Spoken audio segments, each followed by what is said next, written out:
નમસ્કાર વિદ્યાર્થી મિત્રો, હું યશરાજ સ્વાગત કરું છું આપ સર્વેનું TSE the strugglers education YouTube channel પર તમારા સંઘર્ષ માટે તમારા સંઘર્ષ સાથે.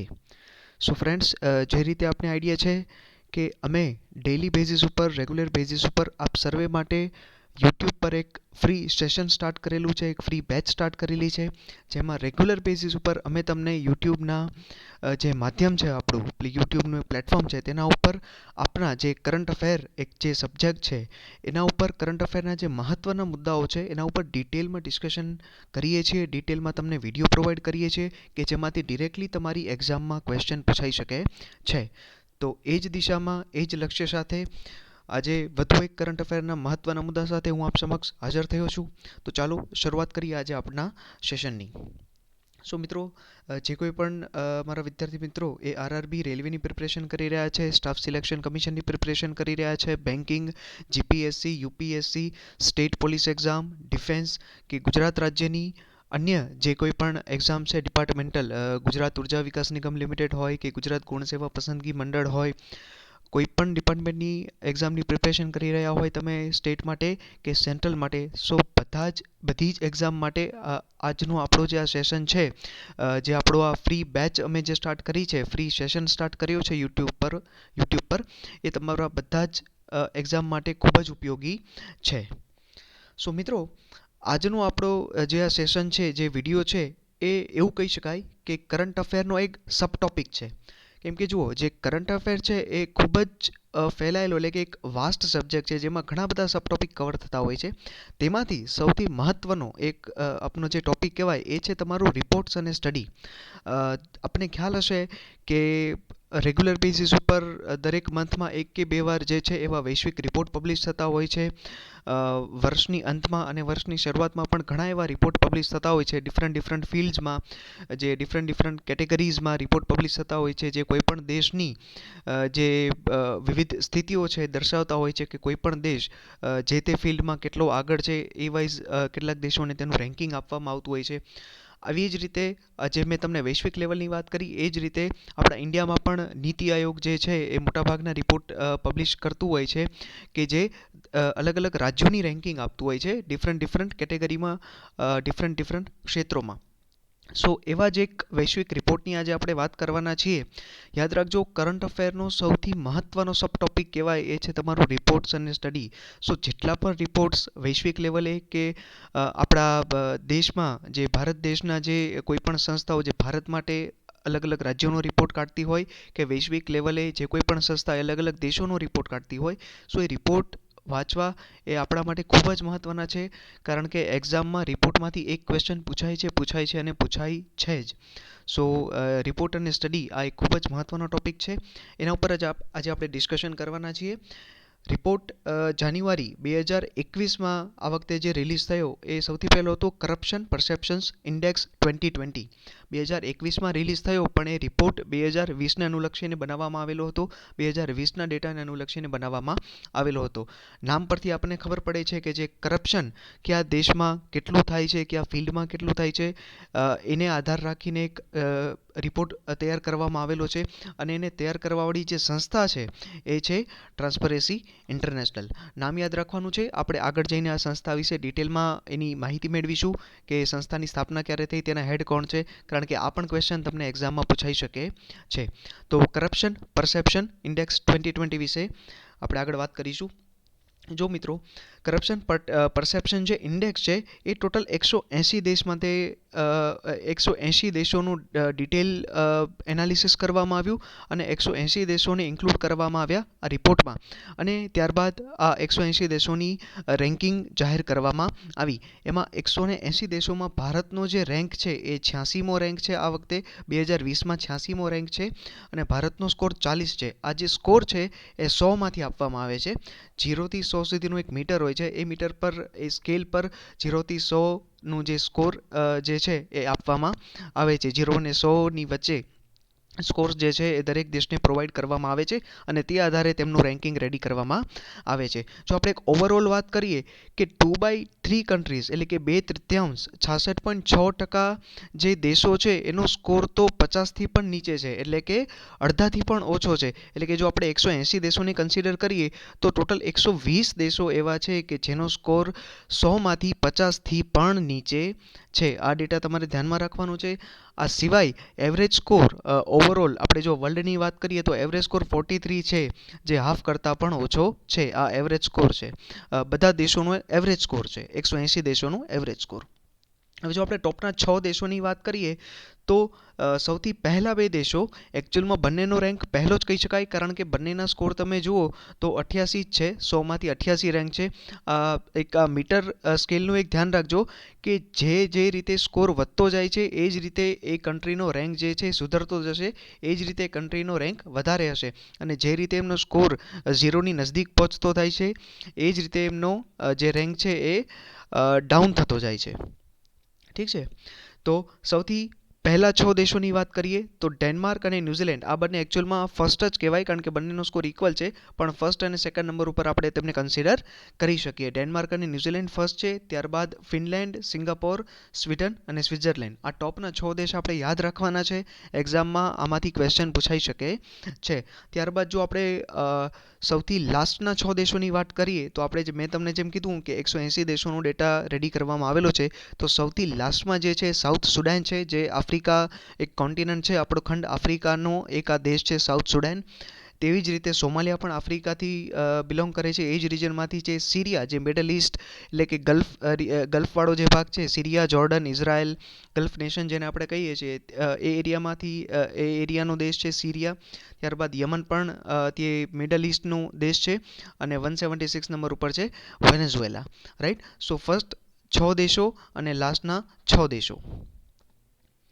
હવે જો આપણે ઓવરઓલ રિજનની વાત કરીએ કે કયા રિજને બેસ્ટ પરફોર્મન્સ આપ્યું છે, સો વેસ્ટર્ન યુરોપ અને યુરોપિયન યુનિયનવાળો જે રિજન છે એનો બેસ્ટ છે. જો આપણે રિજનને એક જે આપણા રિજન છે એને રેન્કિંગ આપીએ, દેશને તો રેન્કિંગ આપણે આમાં આપેલી જ છે, એ સિવાય જો આપણે રિજન વાઇઝ વાત કરીએ કે કોઈ એક રિજનમાં મલ્ટિપલ દેશ એમાં હોઈ શકે, 5 દેશ હોઈ શકે, 6 દેશ હોઈ શકે કે 20 દેશ હોઈ શકે. સો નંબર ઓફ જે કન્ટ્રીઝ છે કોઈ એક રિજનમાં ફોલ કરી શકે. તો આવી રીતે રિજન ને આપણે એક રેન્કિંગ પ્રોવાઈડ કરી છે. જો રિજનની વાત કરીએ તો વેસ્ટર્ન યુરોપ અને યુરોપિયન યુનિયન એ બેસ્ટ પરફોર્મિંગ રિજન છે, જેનો એવરેજ સ્કોર જે છે એ 100માંથી 66 છે. અને જો વર્સ્ટ પરફોર્મિંગ રિજનની વાત કરીએ તો એ સબ સહારન આફ્રિકા, એટલે કે આફ્રિકા તમે ગણી શકો. અહીંયા એક આકૃતિનું ચિત્રણ કરેલું છે, તેનો તમને ખ્યાલ આવી જશે કે આફ્રિકા રિજન દેખાડેલો છે. સો આફ્રિકા એ વર્સ્ટ પરફોર્મિંગ રિજન છે, જેનો એવરેજ સ્કોર 100માંથી 32 છે. આપણે ક્યારથી એનો રેફરન્સ લીધો છે? સન 2018થી વાત કરીએ છીએ. 2018થી લઈને 2020 સુધીમાં બેસ્ટ પરફોર્મિંગ રિજન અને વર્સ્ટ પરફોર્મિંગ રિજનનો આ ડેટા છે.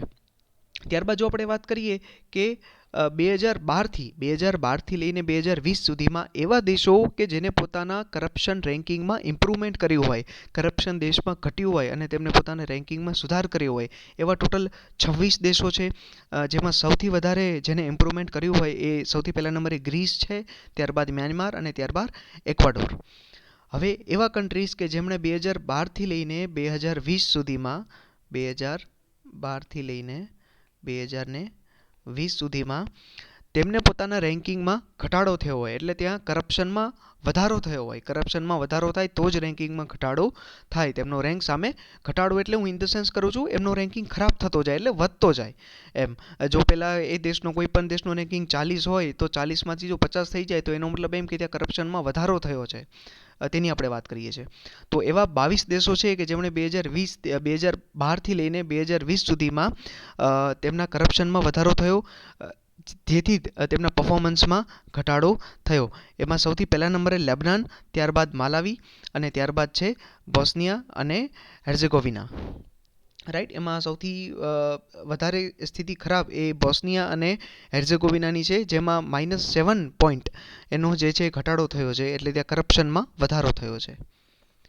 નેક્સ્ટ વાત કરીએ પ્રદેશ મુજબનો સરેરાશ સ્કોરની આપણે વાત કરીએ, સો જો આપણે આખા આપણા વર્લ્ડને જો 6 રિજનમાં ડિવાઈડ કરીએ as per the corruption perceptions index, એને એ લોકોએ જે છે આખી દુનિયાને 4 દેશમાં એટલે કે 4 રિજનમાં એ લોકોએ ડિવાઈડ કરેલા છે. અને એ રિજનની આપણે વાત કરીએ તો નોર્થ અમેરિકા અને સાઉથ અમેરિકા એનો એવરેજ સ્કોર થાય છે 43. એમાં કમ્પ્લીટ અમેરિકા એટલે કે નોર્થ અમેરિકા અને સાઉથ અમેરિકામાં ટોપ પરફોર્મિંગ જે કન્ટ્રી છે એ છે કેનેડા, અને સૌથી લાસ્ટમાં છે વેનેઝુએલા. કેનેડાનો સ્કોર છે 77 અને વેનેઝુએલા 15ના સ્કોર સાથે. ત્યારબાદ જો આપણે વેસ્ટર્ન યુરોપ અને યુરોપિયન યુનિયનની વાત કરીએ કે જે બેસ્ટ પરફોર્મિંગ રીજન છે, આપણે આગળ જ જોયું હતું, તો એનો એવરેજ સ્કોર 66 છે, જે આપણે ઓલરેડી જોયું. જેમાં ટોપમાં છે ડેનમાર્ક અને સૌથી બોટમમાં છે બલ્ગેરિયા, હંગરી અને રોમાનિયા, અને આ ત્રણેય કન્ટ્રીનો સ્કોર છે 44. સબ સહારન આફ્રિકા રીજનની વાત કરીએ કે જે વર્સ્ટ પરફોર્મિંગ રીજન હતું, આપણે આગળ જોયું 32નો એવરેજ સ્કોર હતો એનો. ટોપ પરફોર્મિંગ દેશ જે છે એ છે સેશેલ્સ 66ના સ્કોર સાથે, અને સૌથી બોટમમાં છે સોમાલિયા અને સાઉથ સુડાન 12ના સ્કોર સાથે. મિડલ ઇસ્ટ અને નોર્થ આફ્રિકાની આપણે વાત કરીએ. આ નોર્થ આફ્રિકાનો રીજન છે, અને મિડલ ઇસ્ટ એટલે કે આ ગલ્ફવાળા રીજનની વાત થઈ રહી છે. સો આનો જે એવરેજ સ્કોર છે એ છે 39. એમાં ટોપ પરફોર્મિંગ જે છે એ એક ગલ્ફ કન્ટ્રી છે યુએઈ, યુનાઇટેડ અરબ એમિરેટ્સ, જેનો 71 સ્કોર છે 100માંથી. અને સૌથી બોટમમાં લાસ્ટમાં છે સિરિયા, જે આ જગ્યાએ ફોલ કરે છે. સિરિયા જે દેશ છે એ હું તમને હાઇલાઇટ કરી દઉં, આ જગ્યાએ ફોલ કરે છે. એકદમ ઇઝરાયલ, જોર્ડન, સિરિયા આ બધા એકબીજાની પાસે આવેલા દેશો છે. તો સિરિયાનો સ્કોર છે જે 14, જે મિડલ ઇસ્ટ અને નોર્થ આફ્રિકા રીજનનો સૌથી લાસ્ટમાં આ કન્ટ્રીનો રેન્ક છે. ત્યારબાદ આપણે ઈસ્ટર્ન યુરોપ અને સેન્ટ્રલ એશિયાની વાત કરીએ, એટલે કે આપણો રશિયાવાળો ભાગ, Kazakhstan, કિર્ગિસ્તાન, Tajikistan, Uzbekistan, Mongolia, China. જો આપણે આ બધા દેશોની વાત કરીએ તો સૌથી ટોપમાં છે જ્યોર્જિયા, જે 56ના સ્કોર સાથે છે, અને સૌથી બોટમમાં છે તુર્કમેનિસ્તાન, જેનો સ્કોર 19 છે 100માંથી. ઓવરઓલ સ્કોર એ લોકોનો 36 છે તે રીજનનો, ઈસ્ટર્ન યુરોપ અને સેન્ટ્રલ એશિયાનો. જો આપણે એશિયા પેસિફિકની વાત કરીએ કે જેમાં ઇન્ડિયા પણ ઇન્ક્લુડ થાય છે, આપણો ભારત દેશ પણ એશિયા પેસિફિકમાં ઇન્ક્લુડ થાય છે. ભારત છે, જાપાન છે, ઇન્ડોનેશિયા, મ્યાનમાર, ઓસ્ટ્રેલિયા, ન્યૂઝીલેન્ડ, આ જે બધા દેશો છે એશિયા પેસિફિકમાં ઇન્ક્લુડ થાય છે. તેમાં સૌથી ટોપ પરફોર્મિંગ જે છે એ છે ન્યૂઝીલેન્ડ, જેનો સ્કોર 88 છે 100માંથી. અને સૌથી બોટમમાં જે કન્ટ્રી છે એ છે નોર્થ કોરિયા, જેનો સ્કોર 18 છે 100માંથી. અને ઓવરઓલ સ્કોર જે છે એ છે 45 100માંથી. રાઈટ, ચાલો. સો હવે સીપીઆઈ અને ભારત એટલે કે કરપ્શન પરસેપ્શન ઇન્ડેક્સ અને ભારતના આપણા કેટલાક વર્ષોનો આપણે સ્કોર જોઈ લઈએ કે ભારતની પરફોર્મન્સ કરપ્શનના બાબતમાં કેવી રહી છે. સો આ જે રિપોર્ટ જે છે કરપ્શન પરસેપ્શન ઇન્ડેક્સ, એની શરૂઆત જ 1995થી કરવામાં આવી હતી ટ્રાન્સપરન્સી ઇન્ટરનેશનલ સંસ્થા દ્વારા. સો કારણ કે ટ્રાન્સપરન્સી ઇન્ટરનેશનલ છે એની સ્થાપના 1993માં થઈ, એટલે એ લોકોએ 1995થી જે છે આ રિપોર્ટની શરૂઆત કરી. સૌ પહેલાં જ્યારે એની શરૂઆત થઈ ત્યારે જે કોઈ પણ દેશને રેન્ક આપવામાં આવતો હતો, સ્કોર આપવામાં આવતો હતો, એ 10માં બેઝ ઉપર એ લોકોને સ્કોર આપવામાં આવતો, અને એ ઉપરથી એ લોકોની રેન્ક રેડી કરવામાં આવતી હતી. તો જો આપણે શરૂઆતના 3 વર્ષની વાત કરીએ 1995, 96 અને 97, સો ભારતનો રેન્ક જે છે ખાસો સારો એવો રેન્ક હતો. 35મો રેન્ક હતો પહેલા વર્ષે, જેમાં 10માંથી ભારતનો સ્કોર 2.78 હતો, જે સ્કોર તો સારો ન કહેવાય, પણ બીજા દેશો જે હતા એના પરફોર્મન્સની જો આપણે સાપેક્ષે વાત કરીએ સો ભારતનો સ્કોર એ સારો હતો. ત્યારબાદ ધીમે ધીમે ભારતનું પરફોર્મન્સ જે છે એ નબળું થતું ગયું, કરપ્શન વધતું ગયું, અને જો તમે જોઈ શકો છો કે ભારતના રેન્કિંગમાં વધારો થતો ગયો અને સામે સ્કોરમાં ઘટાડો થતો ગયો. બીજા વર્ષે 2.63 સ્કોર હતો 10માંથી, અને ભારતનો રેન્ક જે છે 46 હતો. ત્યારબાદ ઓલમોસ્ટ સરખું અને થોડુંક ઓછું એવું કહેવાય કે 45 રેન્ક થયો, અને સ્કોરમાં થોડો એવો સ્લાઇટલી વધારો થયો પાછલા વર્ષની સાપેક્ષે. ત્યારબાદ હવે જો આપણે છેલ્લા 5 વર્ષની વાત કરીએ, લાસ્ટ 5 યર્સ, છેલ્લા 5 વર્ષની વાત કરીએ તો સતત ભારતના રેન્કિંગમાં વધારો જ થતો આવ્યો છે, એટલે કે પરફોર્મન્સમાં ઘટાડો જ થતો આવ્યો છે. રાઈટ, જો આપણે વાત કરીએ 2015ની, તો ત્યારે ભારતનો રેન્ક 76 હતો અને ભારતનો સ્કોર 100માંથી 38 હતો. 2016માં ભારતના રેન્કમાં ફરી વધારો થયો, વધારો ઇન ધ સેન્સ પરફોર્મન્સમાં ઘટાડો થયો. ભારતનો સ્કોર જે છે એ 38માંથી 40, એટલે પહેલાના વર્ષની સાપેક્ષે તો સ્કોરમાં વધારો થયો, પણ ત્યારે જે બીજા કન્ટ્રીની સાપેક્ષે આપણા ભારતનો સ્કોર એટલો સારો નહોતો, જેના લીધે આપણા રેન્કમાં વધારો થયો. 2017ની વાત કરીએ તો રેન્કમાં ફરીથી વધારો થયો, 79થી આપણે પાછળ ચાલ્યા ગયા, 81 રેન્ક ઉપર ચાલ્યા ગયા, અને સ્કોર ઓલમોસ્ટ સેમ રહ્યો 40નો 40. ત્યારબાદ 2018માં આપણા રેન્કમાં થોડો ઘણો સુધાર જોવા મળ્યો, 78મો રેન્ક જોવા મળ્યો, પણ સામે કરપ્શનનો જે સ્કોર આપવામાં આવે છે એ સ્કોરમાં વધારો થયો, જે સૂચવે છે કે આપણા કરપ્શનમાં વધારો થયો. 2019ની વાત કરીએ, આની પહેલાંના વર્ષની, તો કારણ કે આ જે રિપોર્ટ છે આપણો એ 2020નો રિપોર્ટ છે. સો આની પહેલાંનો રિપોર્ટ કે જે 2020માં પબ્લિશ થયો હશે એ 2019નો ડેટા હશે. અત્યારે જે રિપોર્ટ 2021માં પબ્લિશ થયો એ ડેટા 2020નો છે. એનો મતલબ એવું કે 2020માં જે પબ્લિશ થયો હશે એ ડેટા 2019નો હશે. 2019માં આપણે રેન્કમાં પાછળ ચાલ્યા ગયા, 78માંથી 80 પર પહોંચી ગયા અને સ્કોર આપણો 2018ની સાપેક્ષે સેમ રહ્યો, 41. જો આ વર્ષેની વાત કરીએ તો આપણું સ્થાન, આપણે 6 સ્થાન ફરીથી પાછળ ચાલ્યા ગયા છે અને આપણો સ્કોર જે છે એ ઓછો તો થયો છે, પણ આપણું જે સ્થાન છે, આપણું રેન્ક છે, જે વર્લ્ડની સાપેક્ષે, આપણે દુનિયાની સાપેક્ષે વાત કરીએ, બીજા દેશોની સાપેક્ષે વાત કરીએ તો આપણે 6 સ્થાન પાછળ ચાલ્યા ગયા છીએ. તેનો મતલબ એમ કે આપણે ત્યાં કરપ્શનમાં વધારો થયો છે. હવે જો આપણે 2020નો આ જે ડેટા છે જે 2021માં પબ્લિશ થયો છે તેમાં અન્ય દેશોના CPIની વાત કરીએ, અન્ય દેશો એટલે આપણા પાડોશી જે દેશો છે, તો એમાં ભારતનો રેન્ક આપને ખબર છે કે 86 ભારતનો રેન્ક છે અને તેનો સ્કોર 100માંથી 40 છે. એ સિવાય આપણા જે પાડોશી દેશો છે, 8 પાડોશી દેશો છે આપણા, એમાં અફઘાનિસ્તાનનો રેન્ક જે છે 165 છે, એનો સ્કોર 19 છે. બધા દેશો ઓલમોસ્ટ આપણાથી પાછળ જ છે. બે દેશો આપણાથી આગળ છે, એ છે ચાઇના અને ભૂટાન. આ બે દેશો આપણાથી આગળ છે, બંનેના રેન્ક આપણાથી આગળ છે. પાકિસ્તાનનો રેન્ક 124, એનો સ્કોર 31. ચીનની મેં વાત કરી કે જે ભારતથી આગળ છે, એનો 78th રેન્ક છે અને સ્કોર 42 છે. નેપાળનો રેન્ક 117 અને એનો સ્કોર 33. ભૂટાનનો રેન્ક આપણાથી સારો છે, 24મા નંબરે આવે છે ભૂટાન, જેનો સ્કોર 68 છે 100માંથી. બાંગ્લાદેશનો જે રેન્ક છે એ છે 146 અને એનો સ્કોર છે 26. મ્યાનમારનો રેન્ક 137, 137 અને સ્કોર 28. જ્યારે શ્રીલંકાનો રેન્ક 94 અને તેનો સ્કોર 38. હવે મેં અહીંયા લોકો માટે જે કમ્પ્લીટ CPI એટલે કે બધા જ દેશોનો રેન્ક અને સાથે એમના સ્કોર, તેનો ડેટા પ્રોવાઈડ કરાવેલો છે. બધા દેશોના આપણે યાદ રાખવાની જરૂર નથી અને એ યાદ રહે પણ નહીં. 180 દેશોનો આ ડેટા આપણે યાદ રાખવાની જરા પણ જરૂર નથી. તમે તો ટોપના જે 5 દેશ છે, ટોપ 5, લાસ્ટ 5, એક આપણું ઇન્ડિયા અને એક આપણા પાડોશી દેશો, નહીં બસ આટલું યાદ રાખી લેવાનું છે. ટોપ 5, છેલ્લા 5, ઇન્ડિયા અને આપણા પાડોશી દેશો જે છે એના રેન્ક અને સ્કોર યાદ રાખી લેવાના છે, બાકી બધાના જોવાની જરૂર નથી. સો મેં ડેટા આપેલો છે, તમે એકવાર નજર કરી શકો છો. હવે આપણે જેમ વાત કરી કે જે આ ટ્રાન્સપરન્સી કરપ્શન પરસેપ્શન ઇન્ડેક્સ જે છે એ ટ્રાન્સપરન્સી ઇન્ટરનેશનલ સંસ્થા દ્વારા પબ્લિશ કરવામાં આવ્યો, તો રેડી કરવામાં આવ્યો, પબ્લિશ કરવામાં આવ્યો. તો આ ટ્રાન્સપરન્સી ઇન્ટરનેશનલ જે સંસ્થા છે એની રચના 1993માં થઈ, જેનું મુખ્ય મથક જે છે બર્લિન એટલે કે જર્મનીમાં આવેલું છે.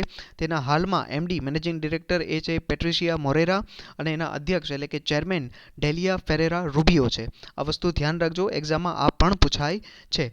હવે બીજી આપણે વાત કરીએ કે કરપ્શન પરસેપ્શન્સ ઇન્ડેક્સ સિવાય આ જે ટ્રાન્સપરન્સી ઇન્ટરનેશનલ નામની સંસ્થા છે અન્ય કયા એવા રિપોર્ટ પબ્લિશ કરે છે, વાર્ષિક અહેવાલો પબ્લિશ કરે છે, તો એક ગ્લોબલ કરપ્શન બેરોમીટર નામનો એક રિપોર્ટ છે. આની આપણે આગળમાં એક ડિસ્કશન કરવાના છીએ. આ શું છે કે નાગરિકો એમના જે રોજિંદા જીવનમાં ભ્રષ્ટાચારના સીધા વ્યક્તિગત અનુભવ વિશે તેમને નાગરિકોને પૂછીને આ એક ડેટા રેડી કરવામાં આવે છે, જેને ગ્લોબલ કરપ્શન બેરોમીટર કહેવામાં આવે છે. ગ્લોબલ કરપ્શન રિપોર્ટ એટલે કે જે અત્યારે આપણે રિપોર્ટ જોયો એને ગ્લોબલ કરપ્શન રિપોર્ટ પણ કહેવાય છે, કરપ્શન પરસેપ્શન ઇન્ડેક્સ પણ કહેવાય છે. તેમાં કોઈ પણ એક એવું ફિલ્ડ પકડવામાં આવે જેમ કે હવામાન પલટામાં ભ્રષ્ટાચાર. સો આ વખતેનું જે આ ફિલ્ડ પકડવામાં આવેલું છે ને એ કોવિડ અને હેલ્થ કેર છે. કોવિડ અને હેલ્થ કેર એટલે કે સ્વાસ્થ્ય સેવાઓ. કોવિડ અને હેલ્થ કેર એટલે કે કોરોના અને સ્વાસ્થ્ય સેવાઓમાં કેટલું કરપ્શન થયું કયા દેશમાં, એના બેઝિસ ઉપર એ ફિલ્ડ માટે આ કરપ્શન પરસેપ્શન ઇન્ડેક્સ 2020 પબ્લિશ કરવામાં આવી હતી. તો આ ગ્લોબલ કરપ્શન રિપોર્ટ છે, કોઈ પણ એક ક્ષેત્રમાં કેટલું કરપ્શન થયું જે તે વર્ષમાં તે માટેનો એક ડિટેલ રિપોર્ટ પબ્લિશ કરે છે ટ્રાન્સપરન્સી ઇન્ટરનેશનલ. એ સિવાય એક રાષ્ટ્રીય અખંડિતતાની આકારણી નામનો એક રિપોર્ટ પણ પબ્લિશ કરવામાં આવે છે, જેમાં ભ્રષ્ટાચાર સામે લડવા માટે દેશની કેવી પદ્ધતિઓ રહી, કેવી પ્રક્રિયાઓ રહી, દેશે કેવી એવી સ્કીમો લાગુ કરી, કેવા એક્ટ, કેવા કાયદાઓ લાવ્યા કરપ્શનને ડામવા માટે. તેના બેઝિસ ઉપર એક રાષ્ટ્રીય અખંડિતતા આકારણી નામનો રિપોર્ટ ટ્રાન્સપરન્સી ઇન્ટરનેશનલ દ્વારા રેડી કરવામાં આવે છે. આ સિવાય જે છે 2013માં આ જ સંસ્થાએ એક રિપોર્ટ શરૂ કર્યો જેનું નામ હતું સરકારી સંરક્ષણ ભ્રષ્ટાચાર વિરોધી સૂચકાંક, જેમાં એવું હતું કે જે સંરક્ષણ ક્ષેત્રમાં કેટલું કરપ્શન થાય છે તેના ઉપરનો એક રિપોર્ટ રેડી કરવાનું કામ 2013માં સ્ટાર્ટ કર્યું ટ્રાન્સપરન્સી ઇન્ટરનેશનલે. સો આ અન્ય કેટલાક રિપોર્ટ હતા. હવે મેં આગળ જેમને તેમ વાત કરી કે વૈશ્વિક ભ્રષ્ટાચાર બેરોમીટર, એમાં ભારતનો પણ ડેટા લેવામાં આવ્યો હતો. લોકોને તેમાં પૂછવામાં આવે છે કે તમારો મંતવ્ય શું છે ભ્રષ્ટાચાર વિશે, અને તેના બેઝિસ ઉપર, લોકોના મંતવ્યના બેઝિસ ઉપર રિપોર્ટ રેડી કરવામાં આવે છે.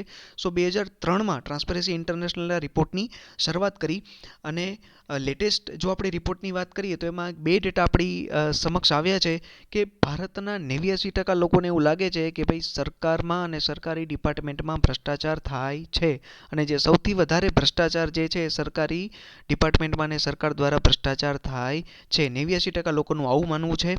જેટલા લોકોનું સર્વે કરવામાં આવ્યું એમાંથી 89% લોકોનું આવું માનવું છે.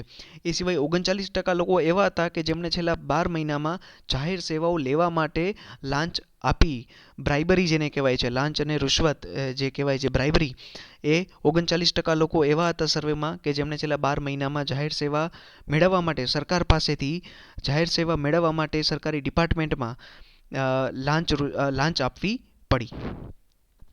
સો ભ્રષ્ટાચારને કાબૂમાં લેવા માટે ટ્રાન્સપરન્સી ઇન્ટરનેશનલે કેટલીક ભલામણો પણ આ રિપોર્ટમાં કરી છે. એટલે કે કરપ્શન પરસેપ્શન ઇન્ડેક્સ નામના રિપોર્ટમાં એમને કેટલીક ભલામણો કરેલી છે કે ભાઈ કરપ્શન ઓછું કરવા માટે જે તે દેશે શું કરવું જોઈએ. તો કે જે સંસ્થાઓ છે એના ઉપરનું નિરીક્ષણ વધારવું જોઈએ, તેના ઉપરનું સર્વિલન્સ વધારવું જોઈએ, એવા કેટલાક ડિપાર્ટમેન્ટની સ્થાપના કરવી જોઈએ જે આવી સંસ્થાઓ પર ધ્યાન રાખે, જેથી કરપ્શનને ઓછું કરી શકાય. એ સિવાય ખુલ્લા અને પારદર્શક કરાર, એટલે જેટલા પણ કોન્ટ્રાક્ટ થાય છે, જે તે ડિપાર્ટમેન્ટ કોઈ પણ જે આજે ખરીદી કરતું હોય કે કોઈ પણ બીજી થર્ડ પાર્ટી સાથે, પ્રાઇવેટ કંપની સાથે કે વિદેશો સાથે જે કરાર કરતું હોય, સો કરાર થાય એટલે ઓબ્વિયસ છે કે પૈસાનો ફ્લો થવાનો છે. જો કોઈ પણ વસ્તુ ખરીદશે તો એ તે સરકારનો કોઈ પણ ડિપાર્ટમેન્ટ કોઈની સાથે કોન્ટ્રાક્ટ કરશે, જો કંઈ વસ્તુ તેની પાસેથી ખરીદશે, કોઈ સેવાઓ ખરીદશે તો તેને પૈસા આપશે, રાઈટ. સો આવા કોન્ટ્રાક્ટમાં કરપ્શનના ચાન્સીસ વધી જાય છે. સો ખુલ્લા અને પારદર્શક, એટલે કે ઓપન અને ટ્રાન્સપરન્ટ કરાર થવા જોઈએ, કોન્ટ્રાક્ટ થવા જોઈએ, એવું ટ્રાન્સપરન્સી ઇન્ટરનેશનલની એક ભલામણ છે. એ સિવાય લોકશાહીનો બચાવ જરૂરી છે. લોકશાહીના બચાવથી જ જે છે કરપ્શન કાબૂમાં આવશે. કારણ કે અલ્ટિમેટલી જો આપણે વાત કરીએ કે આગળ એમને કીધું હતું કે 89% લોકોનું એવું માનવું છે કે ભાઈ સરકાર અને સરકારી ડિપાર્ટમેન્ટમાં ભ્રષ્ટાચાર થાય છે, તો અલ્ટિમેટલી સરકાર કોણ બનાવે છે? આપણે, એટલે કે ભારત